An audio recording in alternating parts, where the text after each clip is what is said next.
Mobile games and mobile gaming have made significant headway in recent years, becoming a multi-billion-pound industry. There are hundreds of thousands of apps, which I briefly showed you on the App Store, and these are all available and can individually be installed within minutes. I showed you the installation of several mobile apps actually recently, and you saw how quick the process was. The vast proportion of these games contain configuration options.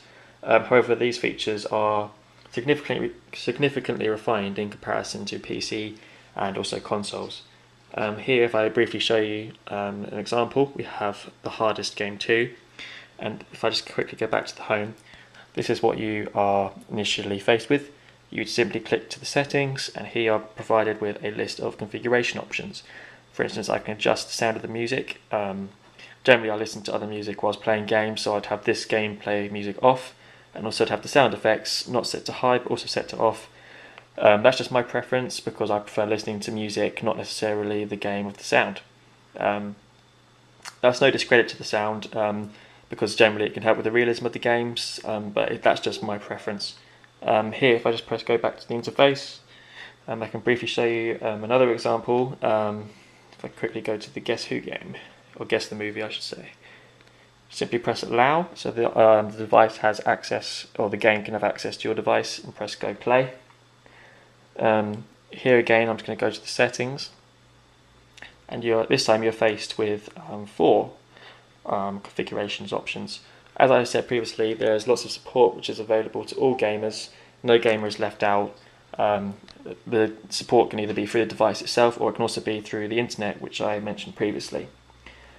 Toggling with the sound means the user can listen to music on their portable devices whilst playing the game. You can categorize the apps into subcategories as well on the interface, which saves browsing time. So here I'm obviously going to turn the sound off again, and I don't really want to reset my progress because I've not made any. I generally think that an improvement for the mobile gaming industry would be to include more configuration settings. I mean, as you can see, they're extremely refined in conjunction with other products. But in relation to other gaming platforms such as the PC and the console, they have much more availability to customize the games and personalize them through the configuration settings. I'll show you these again at a later date. It's free to undergo the configuration of the game, and it is very quick to perform, as I've just shown you. Although the configuration effects don't have as drastic effect as that of the PC console, they are still relevant to maintaining a pleasant game experience. Obviously, if I prefer listening to my own music as opposed to the gaming music, it makes it more entertaining for me. The speed of the configuration process is also essential as to whether or not users will actually configure their games.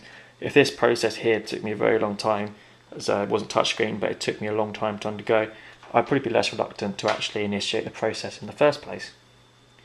Mobile users tend to be on the move and outside at the time of playing the game, so this might explain why the configuration process is less sophisticated, obviously due to a more refined period of time. And yes.